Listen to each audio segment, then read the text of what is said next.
আজ ব্রিগেডে লক্ষ্য কণ্ঠে গীতা পাঠ অনুষ্ঠানের জন্য হাওড়া স্টেশন, লঞ্চ ঘাট, বাস স্ট্যান্ড সহ বিভিন্ন জায়গায় উপচে পড়া ভিড়।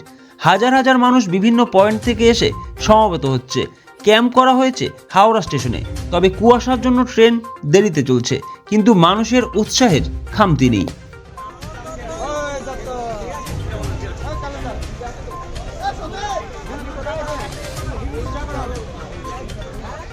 নিয়মিত গীতা পাঠ করি।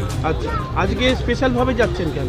আজকে বিশালভাবে যাচ্ছে। আজকে আমাদের যে গীতা পাঠের ইয়েতে মানে হিন্দু পরিষদে যে একটা সভা রেখেছে, সেই সভাতে আমরা যোগ দিতে চললাম। আচ্ছা, বা গীতা কিরকম হবে বলে মনে হয় গীতা পাঠ?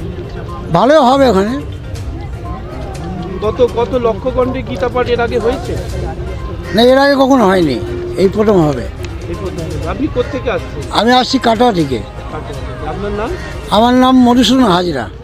Sponsored by বিশাল অ্যাম্পোরিয়াম। যুগ বদলেছে জীবনের ধারা। তাই নিজের ঘরকে শৌখিনতায় মুড়ে ফেলতে চলে আসুন। Co-sponsored by